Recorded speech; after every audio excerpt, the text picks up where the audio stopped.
Hello maing adlaw. Isip pahinungod sa mga inahan dinhi sa Sitio Antiquira sakop sa Kapilya sa Santo Niño, nagkatigom ang mga batan-on dinhi sa Sitio Antiquira para hatagan og ginagmay nga pahalipay ang mga inahan. Og dinhi nila sa bahalina naghihatagan og bulak, chocolates ug ilang gipa-snacks. Wala kay balo ang mga ginikanan nga naa day mga ing-ani, pero pag human nila og simba giignan sila nga moadto sila sa bahalina. Ug makita gyud nato sa ilang mga dagway ang kalipay aning adlaw. Mao magpasalamat gyud mi sa tanang nagpaluyo ani nga kalihukan, sa mga batan-on sa Antiquira, sa mga sponsors og ilabi na ni Ma'am Indit og ni Yanyan nga maog gyud nanguna. Og bilib gyud pud ko sa mga batan-on diri sa moa kay magtinabangay gyud sila. Bisag busy pero gitagaan gyud nilag higayon nga malipay ilang mama aning adlaw. So pagsulod sa mga ginikanan diri sa bahalina na gitagaan sila og bulak nga naay chocolates. Ug salamat di ay ni Ate Verilyn nga naghatag sa mga flowers nga nalipay gyud ang mga inahan dinhi sa Antiquira. Kasi ginagmay pero kinasing-kasing dako na kayo ilang kalipay. Ug nabati gyud nila nga para sa mga inahan kaning adlaw. So naganam-anam sila og abot ug wala sila nagdungan gikan sa simbahan. Makita gyud nato silang mga naong nga nagnisigid sila pagdawat sa maong bulak. Si Auntie diri mihunong siya kay kabi siyag picturean pero nara sa sulod ang picture ani. Lipay gyud kayo ang mga inahan ug na-pressure na pud ang mga batan-on kay ang mga amahan ana sila dapat pud daw sa Father's Day mainganian pud sila. Pero dili naman na bag-o sa moa kay matag tuig man na namo gibuhat og gi-celebrate ang Mother's Day ug Father's Day sa sakop sa Kapilya sa Antiquira. Mga ginagmay ra gud pero at least di ba makahatag ta sila og kalipay anang adlaw. Abtik po kayo mong photographer ani si Junrel murag gyud ka ng pro gyud kay siya mo picture sa mga inahan pagdawat sa bulak then mulingkod din diha sa may balon.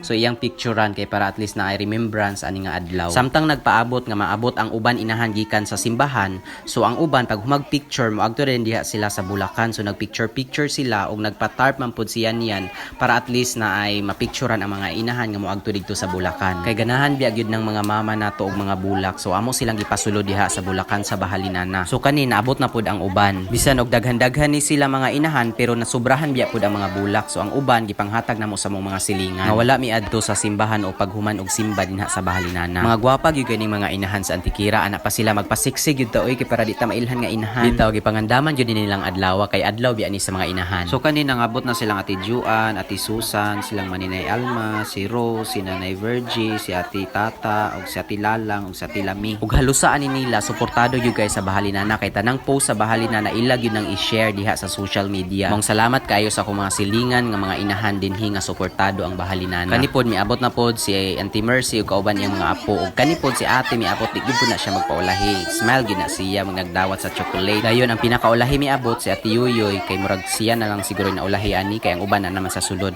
Dayon daghan pa magsubra ang mga bulak o mga chocolates ug gitagaan na mo ang mga silingan diha nga wala ming simba or wala mi anha sa bahalinana paghuman og simba. Kay naa naman sila diha tanan sa sulod so nagpa-picture na gayon sila ang katong mga ulahi na abot ug automatic gyud ay nagipicture ni Junril. O dili pa dayto ulahi sa Ate Yuyoy na pa day daghan na ulahi so dili gyud na magpaulahi ang taga bahalinana gyud pod na pod diri si Nanay Maria kauban ang iyang apo. Dayon ang pinakaulahi miabot ata si Auntie Ising. So pagdaot ni Auntie Ising dako kayang kalipay ug biso-biso din sila ni Indit, biso-biso po din sila ni Grace. Mwa.